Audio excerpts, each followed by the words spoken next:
Coming up on Chasing the Natty, a lot of you have been asking me, Jared, who are some guys I could take in the final couple rounds of drafts that could end up scoring big for me this offseason?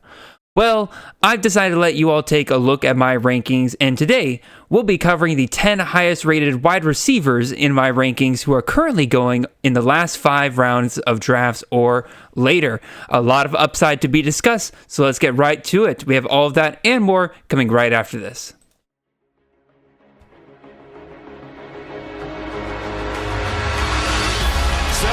Picks his way to the right and is tripped up, reaching for the end zone. Touchdown. What a start. Give it to Reed, and there he goes. Nobody's going to catch him. Touchdown. It's caught. Jeremiah Smith. Touchdown, Ohio State. The legend grows. This is Chasing the Natty, a college fantasy football podcast.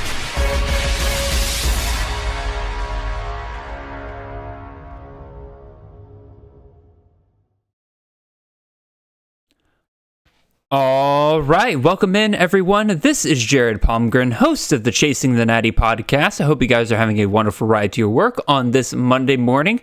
We are the College Fantasy Football Podcast on the Campus to Canton Podcast Network. You can find us on all of your podcast feeds and on YouTube every Monday morning during the off season at 6 a.m. sharp. If you want to support the great work we do here, head on over to campustocanton.com. Subscribe there with any of our phenomenal tiers. In fact, right now, if you subscribe to one of our yearly tiers, you can get 10% off if you use that promo code NATTY, N-A-T-T-Y. We have content ranging on all sorts of college football games, whether that's CFF, Devy, C2C, College DFS, Underdog Best Ball, Tadpole Bowl stuff. Really, if you play it, then we've got content, whether that's tools, rankings, pretty much everything you need to succeed. If you can't support us by subscribing to the website, that is totally fine. You can do little things like show us some love by leaving a like, a comment, and subscribe on the YouTube side of things. If you're on the podcast side of things, make sure you leave a 5-star review. Make sure you're following the show. Not only does that show us support, but also the game of college fantasy football in general, a ton of support. If you have any further questions or just want to get in touch for whatever reason, you can find me and the show on Twitter. I am at CFF_Jared. The show is at Chasing the Natty, and unfortunately for all of us here today, there are no handsome fellas joining me today. We are riding solo this week. It is Father's Day weekend. I want to make sure that all of the wonderful people in the CFF community who are fathers today have had the day off and they are not worrying about having to, talk behind a microphone or anything like that. Meanwhile, me, I'm not a father yet, so therefore I don't have to worry about all of that. And I'm here providing you guys some awesome content here today. I had a fun show idea, really. I realized as I was doing my rankings that there's a lot of really fun wide receivers that kind of make it to the end of drafts. As I've been doing drafts recently, I've been finding myself more and more looking at the wide receivers left over, being like, oh, I wish I could just grab an extra share of this guy or that guy. And so I thought today, with no guest or anything like that, I could just hop on here, hop behind the microphone for 45 minutes, an hour, hour and a half, however long this ends up going. And I'm just going to talk to you guys about 10 guys. Really, the way I came down with this is that these are 10 guys that are currently not high up in my rankings, but these are the 10 highest wide receivers in my rankings. And I went and I checked our ADP. These guys are either in the last 5 rounds in some cases, or in really most of these cases, these guys just go undrafted in a lot of drafts. And so, yeah, again, this will answer a lot of y'all's questions. I get questions all the time from people who are like in the middle of drafts and everything, be like, all right, I got 3 picks left and I need a wide receiver. Who am I going to get? This is the episode for you guys. Every one of these players that we're going to talk about here are going super late for obvious reasons, and I'll cover a lot of those reasons once we get to that, right? But this is a very fun episode to just kind of sit back and really talk about kind of the what if behind a lot of these players, right? And the path to some serious CFF upside. It can really kind of help you optimize some of those picks later on in drafts. But before we get to that, I do want to go through a couple of things real quick. One, the CFF guide for 2025 at Campus to Canton is now available for pre-order. If you want 25% off of what is, in my opinion, easily the best value in all of CFF, you can get it for $15 right now on Campus to Canton's website if you order it ahead of time. Tons of great stuff. Obviously, we have our player profiles. We have our team profiles that get broken down every single year. Lots of great extra stuff. Pretty much an all-in-one case you need to learn about everything you need to learn for college fantasy this upcoming year, so be on the lookout for that. If you have not already, make sure you go to scottfishbowl.com/college, where we are running the Tadpole Bowl, which is the college version of the Scott Fish Bowl. This is hosted by Scott Fish, Eric Froton, and Fantrax. They've been doing a great job organizing this. I myself will be participating in the Tadpole Bowl live Atlanta draft here at the end of this month, so I'll be taking pictures of that, participating. It'll be a ton of fun, so looking forward to that. If you need any help signing up for that, just let me know. Reach out to me on Twitter. I can make sure that you guys got everything you need for that. I'm trying to think. Oh yeah, if you're listening to this, most likely you are already, or you are probably subscribed to the YouTube channel already, or the our content just in general. But if you don't know, on our YouTube channel, I have started our live draft series here this season. What I do with that is I usually run about 8 to 10 of those every off season, Sunday nights.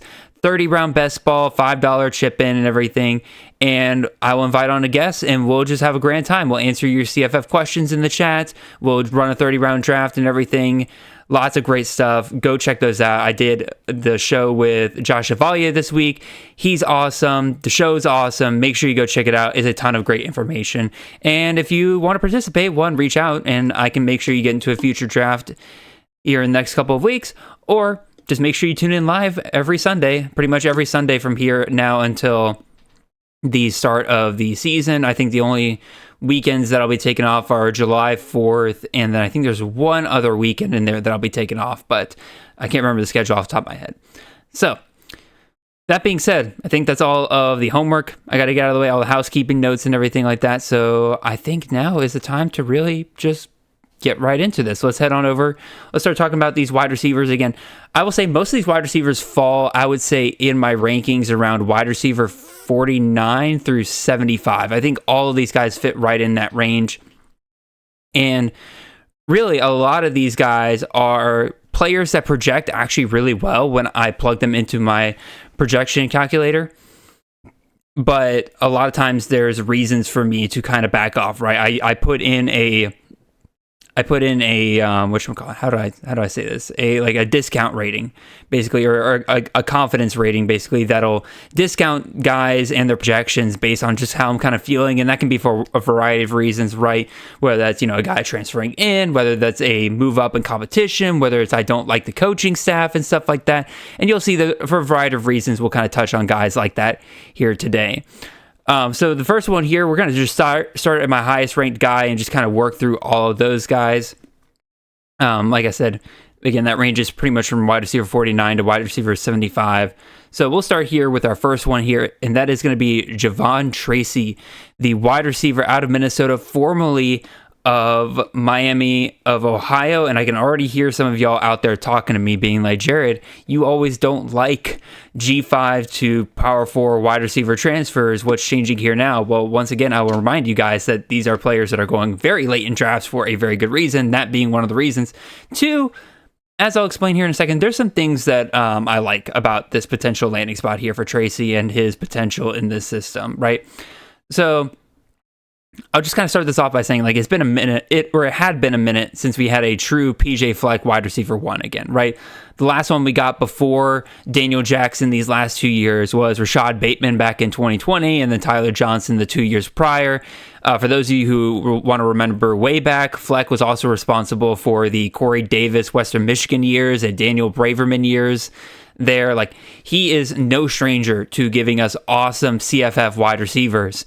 And so, unfortunately, we as the CFF community did lose Daniel Jackson this past year, him going to the NFL, and that leaves a pretty big hole in this offense, considering that over the last 2 years, Daniel Jackson has been averaging 108 targets each season. And based on what I can kind of see, that hole is not going to be really filled by those who they already have on the roster.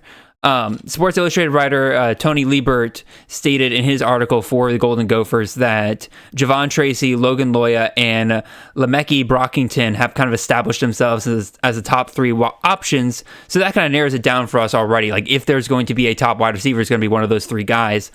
I think it does eliminate Logan Loya pretty much immediately because, one, I don't think he's a very impressive wide receiver to really begin with. But Logan Loya is also a slot wide receiver. The top option for PJ Fleck's offense in recent years has been the outside receiver. Tyler Johnson was an outside guy for a bit there. I do believe that Rashad Bateman was more of a bounce role than like a true outside wide receiver. But even so, like Logan Loya, like I said, not impressive to begin with. I think that kind of eliminates him here. And then that leaves Lemeke Brockington, who for an outside wide receiver option was just shockingly inefficient last year. Like, yeah, he had 13 yards per catch when he was targeted. That's fine and dandy. But for a guy who had the third most routes on the team, he just straight up did not command targets. He finished the season last year with an abysmal 0.63 yards per route run. And for those of you who don't really understand kind of the yards per route run, that's kind of a bit more advanced metric than you typically find on like an ESPN and stuff like that. And basically the idea is, right, like that's a measurement that kind of helps determine, are you commanding targets? And when you are commanding targets, are you producing with those, right? It kind of combines both of those ideas into one metric there. And typically most receivers are within 1 to 2. If you're above 2, you're looking great. If you're above 3, you're just straight up elite. If you're below 1, that's a really, really bad sign. And that's one of the reasons why I'm really off of the idea that Lemeke Brockington could be a true wide receiver 1 for Minnesota this year. So with Brockington and Loya out, that really does just kind of leave Tracy, who, like I said, I'm not usually a fan of counting on G5 to Power 4 transfers, but given the low price and the just lack of other options here, I'm willing to take a shot on a guy here who could end up having 100 plus targets and was pretty dang efficient at the G5 level. Now, granted, again, going from the MAC to the Big Ten is a very big jump, but Tracy's almost hit that 2 yards per route run over the last couple of years there. So I think that he has a pretty good shot at least being serviceable as a wide receiver 1 with a ceiling of being like a Daniel Jackson the last 2 years. So, all right, let's move on to the second one here. Let's move on over to Malik Phillips, who's currently in my rankings as my wide receiver 53. He's a wide receiver out of Sam Houston. Some of you might be thinking, like, Jared, this guy I never heard of. I guess I'll use this opportunity to really talk about 2 wide receivers, although I'm mostly going to focus on Phillips. The reason why I'm bringing up the Sam Houston situation is because we've spent a lot of time discussing over the last couple of years the Phil Longo slot wide receiver, right? And while it never really worked out with Will Pauling at Wisconsin, we've seen guys like Josh Downs, Daz Newsome, AJ Brown, Jedediah. Oh my God, what's his name? I wrote down his first name, but he played wide receiver for Phil Longo at Sam Houston, but Jedediah something. Anyway, they were all monsters in terms of production, right? And I think when you look at Will Pauling the last couple of years, I do think you can blame a lot on Luke Fickell not really letting Longo run his full offense, because Fickell just made like crazy statements like, hey, yeah, I know Will Pauling's our best receiver, but if he hits like 90 targets again this year, that means we're not doing our job. And I'm like, what the hell does that mean? That means that you are not feeding your best wide receiver the ball. Like, that's exactly what you should be doing as an offensive court or as an offensive system. But regardless, Longo's now free of that situation. He is back at Sam Houston. He is the head coach there, and that is going to be a place that's going to fully let him run his offense. He was successful with them back in, I think, 2014 through 2016 was when he was the offensive coordinator here at Sam Houston. And so, like I said, they'll want him to run the system exactly how he wants to, because that's their best chance at winning games. And based on recent history, that means the slot in this offense is going to be fed a lot. Now, where did I get the name Malik Phillips from? I will fully say that this comes straight from the G5 Hive podcast and their interview of Ben Sorrells of Sports of SHSU, where he named Malik Phillips as the guy that's going to get his spot in the slot back, right? He got injured early on last season. Looks like he redshirted himself to preserve another year. And so he'll be back in that slot position that he started in last year. And if we're going based solely off system, I don't think there's much reason not to take a shot on Phillips, even if the advanced metrics don't like him quite as much as his teammate Quavez Humphreys. Again, I mentioned some of those advanced metrics with Javon Tracy and eliminating those guys. I'll fully admit, Malik Phillips, the advanced metrics aren't loving him as much, right? His yards per route run are 1.2. His 8-0's fine at about 12. His reception percentage is 56.9%, which is pretty low for a slot receiver, so that's definitely worrying. Meanwhile, the other guy that I want to talk about, I mentioned that I wanted to talk about 2 wide receivers here, and that is Quavez Humphreys, another guy that goes extremely late in drafts. And he was super efficient last year. He's like almost the complete opposite of Phillips, right? Where he's not playing in the right spot, but boy, was he super efficient when he had his chances last year. At least when he caught the ball, right? PFF only credits Humphreys with 1 drop last year, but he had a 39.1% reception percentage on the year. And I don't think you really get to that kind of reception percentage without at least some of it being your fault, right? Especially when everybody else on the team had 50% or better. I have a feeling there were some drops, there were some bad routes run in there that PFF and all those advanced stats are not necessarily capturing there. So that's definitely a little bit worrisome for Humphreys, but like I said, his efficiency metrics were great. He had 1.91 yards per route run in 2024. He averaged over 20 yards per catch, and he could create his own yards after the catch better than anybody else on the team last year, leading the receiver room with 9.6 yards after catch per reception. I think that this is a fun little test of which theory are you going to go with, right? I think both of these guys deserve shots to the end of the draft. If you want to bet solely on system, I think you have to go with Phillips, right? Because he's playing in that slot. He's talented enough to produce there, right? But if you want to bet on the upside of a player's talent, kind of breaking that system, transcending it, then I think you take the shot on Humphreys and him kind of pulling things together to where, he's not only catching 40% of his balls, right? And it's not like this hasn't been done before, right? Like we've seen that happen before when De'Ami Brown overtook Daz Newsome, who was the clear starting or number 1 wide receiver for UNC in 2019. De'Ami Brown then overtook him in 2020, despite the fact that he was an outside wide receiver, because De'Ami Brown was just straight up a better wide receiver than Daz Newsome. So 2 fun guys there. Again, I guess a little bonus for you. I said we'll talk 10 guys, but this is a 2-and-1 right here. Malik Phillips, Quavez Humphreys, I think they're both worth taking in the final couple rounds of drafts. So let's move on to our next one here. This next one, this is one I put it here. I'll fully admit, as I was kind of researching it, the more I think about this one, the less I kind of like it. I will probably drop him in my rankings a little bit here. After we're done here, but as it stands right now, he's currently my wide receiver 55, and that is Chris Hunter, wide receiver out of Arizona. I'm extremely concerned about Arizona in 2024, right? Like losing Tet McMillan could expose just how much trouble this program really is in. They were already in trouble last year. I think they only won 4 games. McMillan was just that entire offense at times. But as we are going to be prone to do today, let's put on our optimistic hats, right? Let's look solely at what this system has done for us in the past.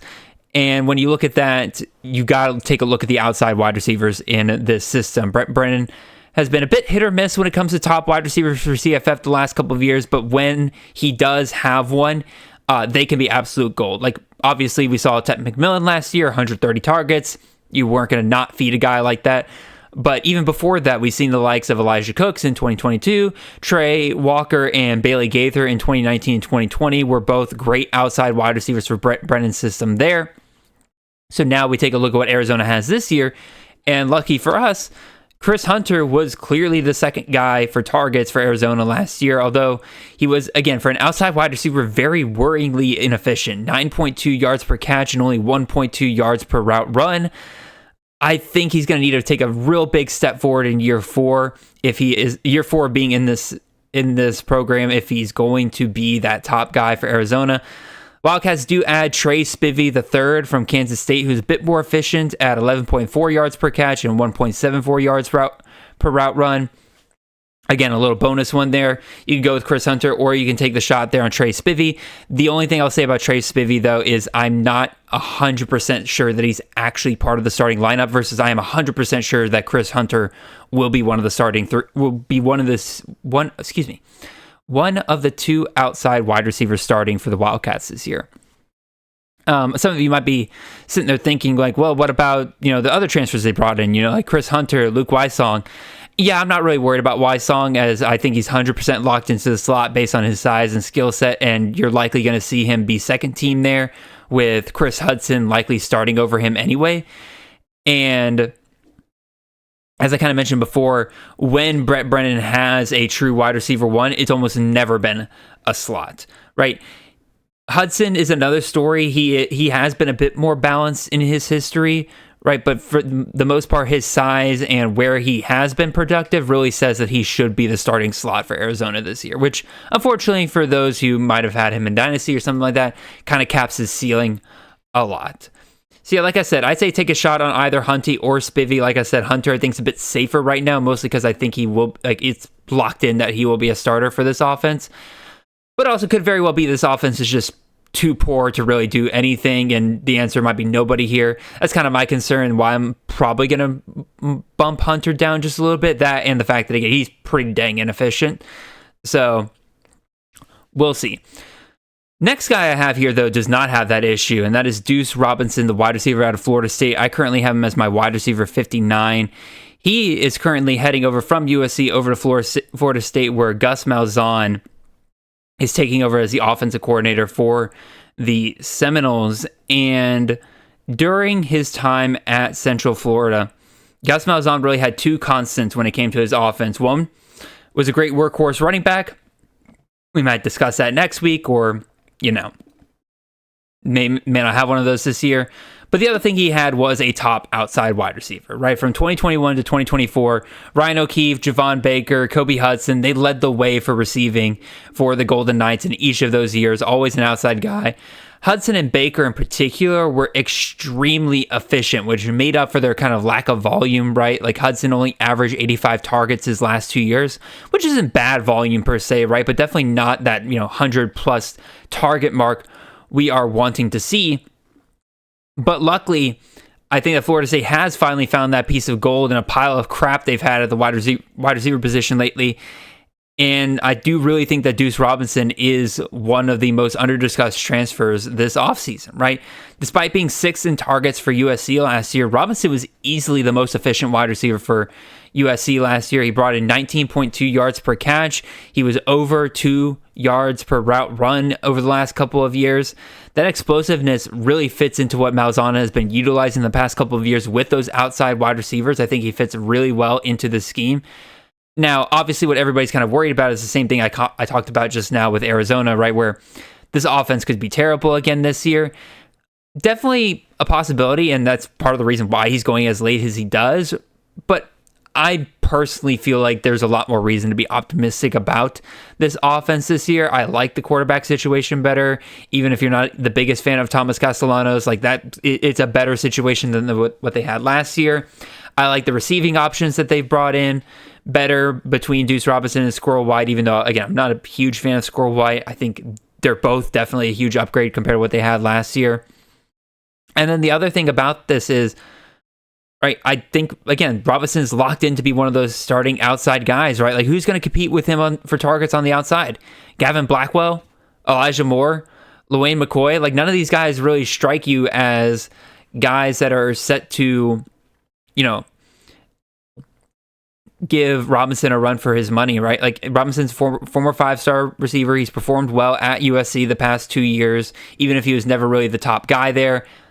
I think Robinson's in for a really, really nice production this year. My projections love him. I actually had to not bump him down a little bit, but kind of, yeah, I guess that is kind of the way to say it. I kind of had to nerf him just a little bit in some ways, just to kind of get to a place where I felt more reasonable, right? But again, right now I got him as wide receiver 59. If I were to take my discount off of him, he could rise as high as wide receiver 26. Like, just to give you an idea of what kind of ceiling we're looking at with Deuce Robinson. So we will definitely see how this goes. But right now, I like him a lot. Next wide receiver we'll discuss here is one Mr. Anthony Evans III, wide receiver formerly of Georgia, now at Mississippi State. I've currently got him as my wide receiver 61. And after a year where everything kind of seemed to be going okay for Mississippi State under Jeff Lebby, he is finding himself having to rebuild this receiver room once again, and the quarterback room as well, I guess. But, Blake Shapen's coming back, so not nearly as bad. Both of Levy's top targets in 2024, Kevin Coleman and Mario Craver, have left for other SEC programs. The good news is that Levy has been able to pull an Uno reverse card here, and he is getting a wide receiver from the portal from another SEC program, although definitely not a guy that was starting for the previous SEC program. But you got to take your wins where you can get them. I think that this transfer could end up being really, really helpful to Levy here with Anthony Evans III coming in. Evans and Levy have always had a very strong relationship going back to high school. During Evans's recruitment, it was down between Georgia and Oklahoma, where Levy was at the time. And to me, it only makes sense that when things just didn't really work out at Georgia, Evans then kind of went to plan B. He went to reunite with a coach with whom he had the strongest connection with. And it seems like that he is going to slide right into this slot position that has made the likes of Kevin Coleman and Drake Stoops pop for CFF the last couple of years, right? I don't think he has much competition outside of redshirt freshman Ricky Johnson, who didn't get much run in 2024, so I don't really see him making that big jump over a guy like Anthony Evans, who has been getting some run at Georgia the last couple of years. Meanwhile, everybody else on this roster has kind of been pegged as an outside wide receiver by either the previous staffs that they were with or with Levy while they were there. Although I do think I would be personally shocked to see, 5'9", 170 pound Brennan Thompson continue to get operation on the outside like he did at Oklahoma. But, who knows? I say take the shot with Evans winning that outside position and having that really good connection with Levy. If this operates how the last 2 years have gone for Levy wide receiver ones, then I think 100 targets is pretty much an afterthought. And when you kind of project that out for CFF, the ceiling here is extremely high, right? Like I've currently got Evans projected at I got him ranked at wide receiver 61, but if I were to take away my discount ratings on him, he could shoot way up. He could be as high as he could be top 10 wide receiver if I were just to straight up take away any kind of discount rating on him. I think, or just raw projection. If I had all my receivers just at the level that they're projected at, Anthony Evans would be wide receiver 26 for me. Meanwhile, Deuce Robinson would be right around that same range. So again, two guys here that I think are really, really good targets for the end of drafts. I know some people kind of like Mosley. He's coming back as like the not really. I guess he is a veteran, but like he's got the experience of this room, right? He's not a transfer and everything like that. But Levy's system has never really been one that's hard for wide receivers to pick up on. So I think Evans should come in. He'll start pretty much, I think, day one. And so we'll go from there. Next wide receiver is Mr. Trell Harris, wide receiver out of Virginia, currently ranked as my wide receiver 68.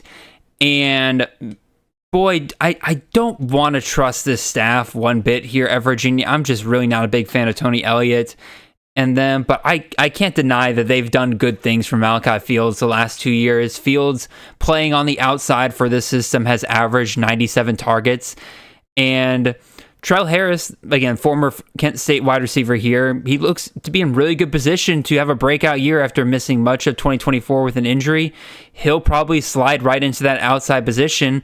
And quite frankly, again, he was looking pretty good last year, even behind Fields, right? Harris saw 25 targets in 4 games, putting him behind only Fields in terms of targets per game. Harris was super efficient with his short workload. He was averaging 1.81 yards per route run, so on the higher end, close to that 2 yards per route run that we're looking for, which, by the way, that yards per route run number is a team best among the returning options for Virginia. Harris was also being given high-value targets with an ADOT of almost 17, so very much a deep threat guy for this offense, so I can see a lot of potential if he's getting a lot of targets thrown his way. Aiden Baller, the writer for Virginia over at Sports Illustrated, said that Harris was being named as a leader in the Virginia receiving room, which was that definitely helps my perception of him being the top target for this offense. In terms of any kind of competition, though, just kind of throw it out here, the only person I'm somewhat concerned about is Jamal Edgerine. He is formerly of Purdue and before that Florida Atlantic. He was pretty hyped up by Purdue's staff last year and definitely didn't live up to those expectations, but let's be real, nobody did at Purdue. So I think among returning options, Edgerrin does have probably the second best yards per route run, and that could improve with better QB play than, whatever it is he had at Purdue. So I think there's a little bit of concern there with Edgerrin, but given the fact that Harris has been here for 2 years, he's being talked about as the leader of this wide receiver room, I feel pretty comfortable as projecting him as the wide receiver 1, and that gets him some really, really nice ceiling there. But in addition to Harris being the best receiver on the team, I think he might be getting an upgrade at quarterback with Chandler Morris coming in. Calandria was fun and all, but he was extremely inconsistent and really kind of hurt Virginia's entire offense overall at times because, boy, did they just not find the end zone very much. Meanwhile, Morris, I think, should be able to come in and bring some consistency to this offense, which, again, should allow Harris to have a lot more red zone and end zone opportunities than he was able to have, or he or Fields or any of these wide receivers for Virginia were able to have the last couple of seasons. So I like Trell Harris a lot there at Virginia. Let's move on over to our next one here. Boy, I am flying right through this. This is going to be a short episode, but, that's just how it's going to be today because a lot of great stuff here. Let's talk about Brady Clus, wide receiver out of Memphis. He's currently ranked as my wide receiver 71. And if you, I guess I haven't been super forthcoming about this, but I very much have been on the hunt for that next wide receiver 1 at Memphis all offseason after their top 3 options all graduated.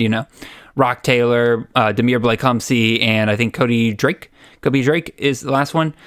I initially keyed in on CJ Smith, who I still maintain is a pretty decent late round option, but the name I've started to see pop up more and more is Brady Clus, right? I'll give credit to Chris K for kind of being the first one to put me on him.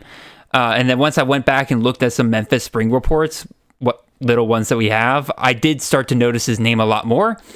And it helped a lot when Jonah Dillon from Commercial Appeal, which is a local Memphis newspaper, added to that drumbeat on the G55 podcast where he constantly brought up Brady Clus' name as somebody the staff was really relying on to make a really big step in 2025. So I'm currently in the place where I think that you should be drafting Brady Clus if he is going to be that top wide receiver for Memphis.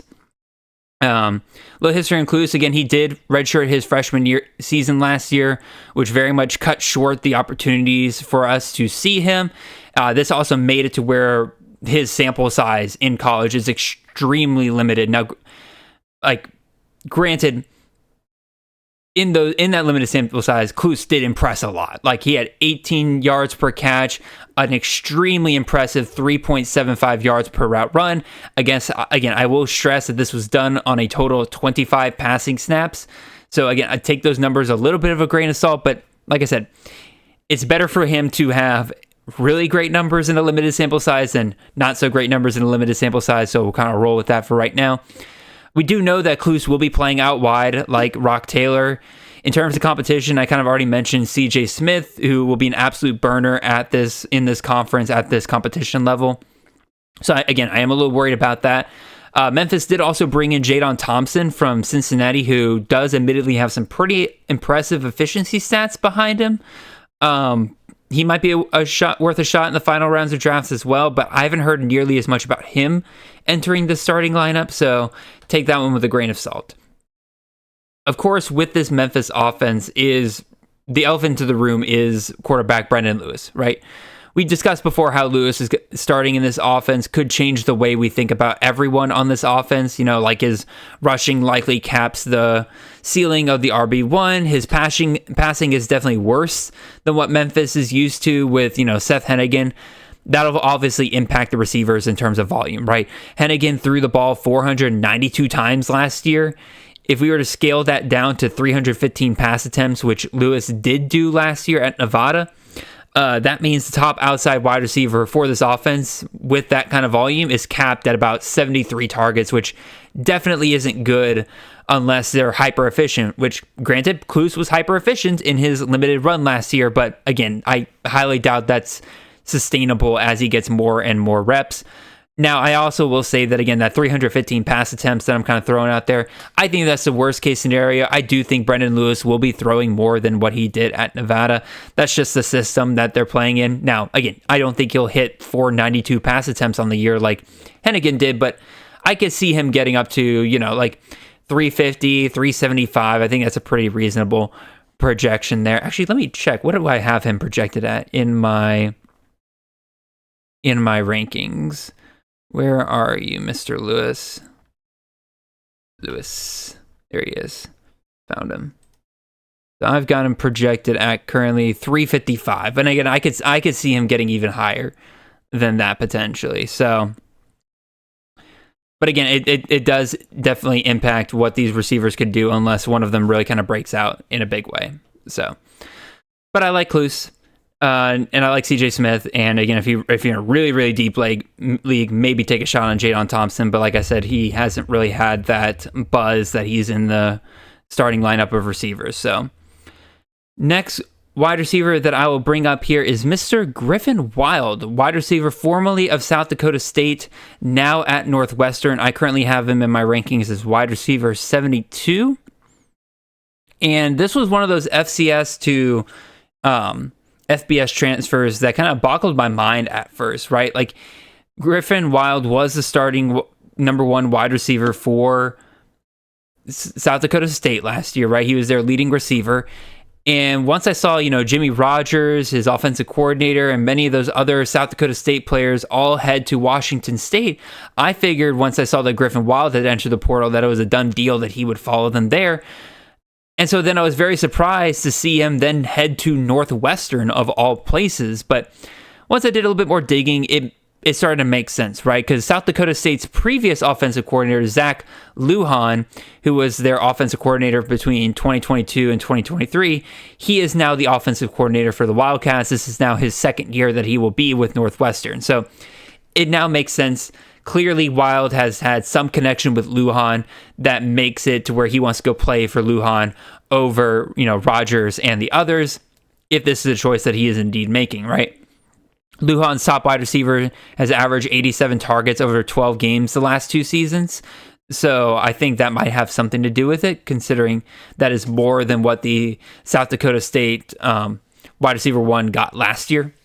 So you also saw AJ Henning last year get fed over 100 targets, so maybe Griffin Wild sees that and says, hey, I'm going to go take a shot there.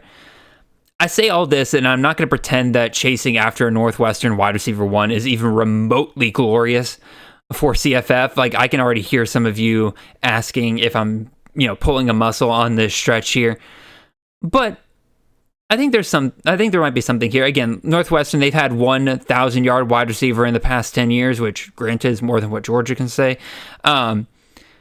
This is a program that managed to find a way to make it to where Malik Washington, who we all remember crushed it at Virginia, barely got 700 yards in a season.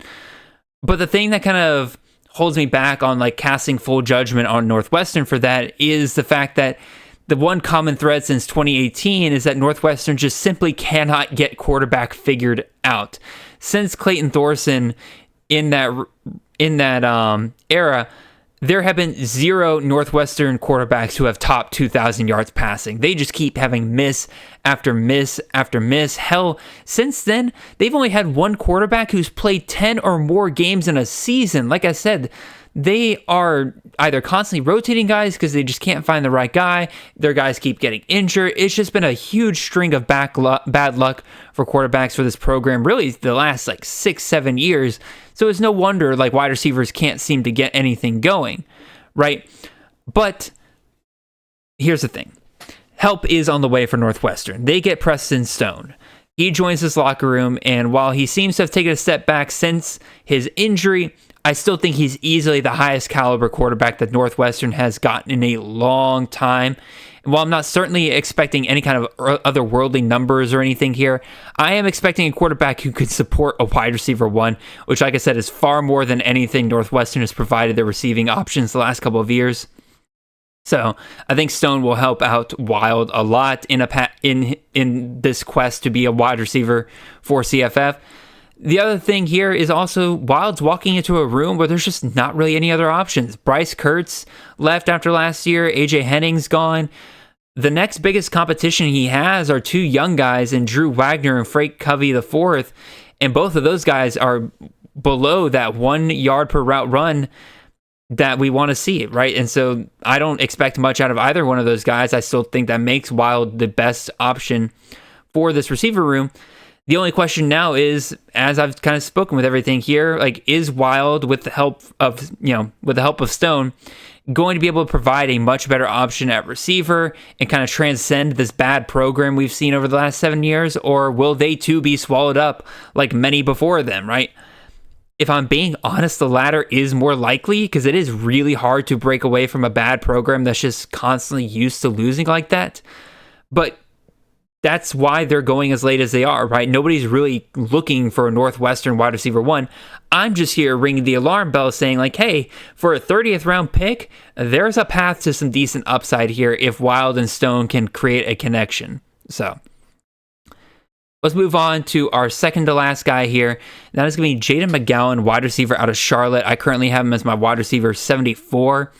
And if you guys have been following me along this offseason, I have spent a lot of time looking at Tim Albin's system there at Charlotte. And I think it's safe to say I think I might be higher on it than anybody else. The amount of Connor Harrell, Donald Chaney Jr. shares I have in best ball so far is just absolutely insane. I've been taking them in dynasty shares wherever I can. Well, I now have another player to add to my Charlotte 49ers Infinity Gauntlet for this year. And that is my pick to be their wide receiver 1. And like I said, that's Jaden McGawan, right? McGowan broke out his freshman year for Vanderbilt in the SEC, which is already pretty impressive. He scored 460 yards and 3 touchdowns on 62 targets. Since then, it hasn't been super glamorous, right? Despite having speed that many would kill for in the power forward level, he really just hasn't been able to put it all together. In fact, he played a grand total of 24 passing snaps for Boston College last year, which is very disappointing to see. Granted, he might have just quit and realized, like, I gotta move on from this. Now he is doing the right thing, in my opinion. He's taking a step down in competition, and I think with his skill set, the opportunity and the placement that he has in this system, I think it makes him very highly intriguing for CFF this year, right? I already mentioned his skill set. McGowan's like freaky fast, like to the point where he just might straight up be more of an athlete than like a pure receiver, right? Like that might be what's holding him back. But that won't matter as much in the AAC, right? We see like pure athletes just overtake that conference all the time, whether or not they're great pure receivers or not. And like I said, what I really like about him is his opportunity and how he fits into Albin's system here. Like, to me, the opportunity in this room is clear. There's hardly anyone worth mentioning in this room left, right? Omega Blake, he's gone to Arkansas. I like him there. Isaiah Myers transferred out. Jarius Mack transferred out. Like, these are all guys who led the receiving room last year. They're all gone. Sean Brown graduated. Everyone else that's still on this roster had 8 or less targets last season. They do bring in Ejai Mason from Sanford, but like he wasn't even super impressive at the FCS level. I'm not really expecting him to do much at the FBS level. He's basically the opposite of McGowan, right? Where he's transferring up in competition. I'll take the shot on McGowan, who's transferring down in competition. McGowan clearly comes in with the most experience of this room, and I really do think he'll slide right into that slot position in Tim Albin's offense that has been favored in recent years. Guys like Coleman Owen, Sam Wiggless, they were both slot guys. Before that, when Ohio and Albin last had a wide receiver 1, or like a clear wide receiver 1, before guys like Owen and Wiggless back in 2018, it was Poppy White, and guess where he was? In the slot. I think McGowan is clearly the best wide receiver on this roster and should be a massive part of their game plan from day one. I think he's an excellent late round grab. The only thing kind of holding me back is that, again, he just hasn't generated a ton of buzz from what limited beat reports we have been able to get. But like I said, buzz and beat reports are just hard to come by for a program like Charlotte, so I'm not reading too much into that. Yeah, is there a ton of stuff going on because we're not privy to that information that could be going on?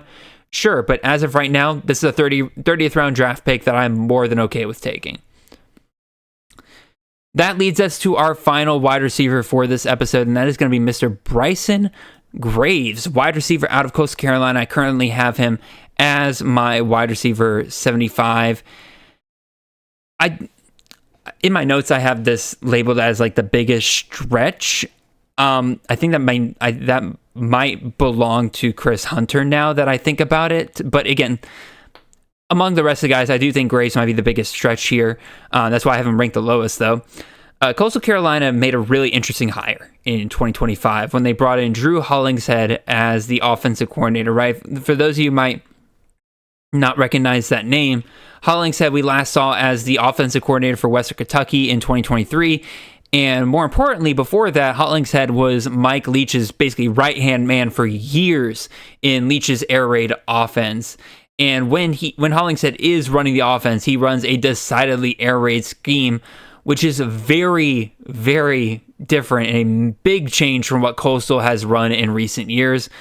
I'm almost inclined to believe that because it's such a big change that Hollingshead actually won't be running the air raid, at least immediately, right? But as I've said before, let's pretend they do start running a full air raid in year one, right? We're in the last 5 rounds of the draft when we're making this pick, so we can afford to live a little here. Suddenly, that slot position starts looking mighty fine. In 2023, when Hollingshead ran the Western Kentucky offense, he made sure to get Malachi Corley 10 targets a game. Now, very decent chance that had a lot more to do with just Corley being a beast, but however, it does create this very intriguing ceiling should the Chanticleers have a talented wide receiver in the slot, which turns out with Bryson Graves, they might have that, right? Graves was the top slot receiver for the Chanticleers last season. He split a lot of reps with Trey Taylor, who has since transferred to Troy. Add in that Kyrie Duplessis, who has graduated this year. Graves pretty much just has this slot position all to himself for this year, right? Even amongst those 3 guys, even if they were still here, Graves performed the best of those 3, averaging 2.2 yards per route run. Boom, ding, ding, ding, over 2 yards per route run. That's a really good sign. And then he also had about 12 yards per reception, right? The only incoming competition that he had potentially is Furman transfer Colton Hinton, and I'm just going to lean towards the program veteran here with Bryson Graves, so I think that Graves is looking really good there. And then the other major competition for targets is going to be Jamison Tucker. That's a guy a lot of us kind of keyed in on. Regardless of what this system was going to do, he is a very good wide receiver for Coastal Carolina. He'll be playing on that outside. I think he will command his share of targets, and that will kind of keep Bryson Graves from reaching, that 120 mark that Malachi Corley was able to get. But I still see a pretty good ceiling here with Bryson Graves. I've currently got him projected for 95 targets in my rankings, so I think that oh my gosh, I'm brain farting here. Yeah, I got him projected for 95 targets, so I still think there's a decent ceiling here for Graves, even when you're worried about how he's going to be or how much Tucker's going to really take away from him, right? Tucker, by the way, again, I will maintain is a very good late round grab as well. Even if he doesn't end up being the top target in this wide receiver, I think his efficiency makes up for that. And both of these guys in an air raid system could end up being pretty solid, right? Like I said, when it comes to your 30th or 25th or 30th round pick, you're shooting for upside, and even the possibility of getting a Corley-like workload in 2025 makes Graves a really solid bet over many of those other players that you could be drafting in this range. So I like, just taking shots on Graves there towards the end of your draft. So, all right. I hope you guys enjoyed that. Again, these are guys I will maintain. Again, these are guys that should not be bumping up in ADP. This is not me making the argument that they should be going higher in drafts or anything. This is me just saying, like, if you want to have some better options to take shots on in the last 25 rounds, these are some guys that I'm picking out and saying, hey, the ceiling here is worth it. It's better than taking, the potential wide receiver 4 in a power 4 offense or something like that and hoping that a guy goes down ahead of him. Things like that, right? So, like I said, hope you guys enjoyed that. We have come to the end of our show. Appreciate all of you guys for listening. If you have not already, leave a like, a comment, and a subscribe. If you're watching this on YouTube, if you're on the podcast side of things, make sure you follow the show, leave a 5-star review wherever you can. Make sure you guys check out the rest of the Campus of Canton podcast network for shows ranging on pretty much anything you can think of related to the college fantasy games. We'll see you guys back here next Monday, where I will be bringing on Mr. Justin Leo, aka Volume Pigs himself, and we are going to be doing a very similar show, except we're going to be doing it with running back. So for those of you looking for some late round running back options, we'll have some of those for you guys next week. Until then, really appreciate you guys. Check out the rest of check out those live streams I talked about earlier. Tons of fun. With all that being said, hope you guys have a wonderful and blessed week. See y'all.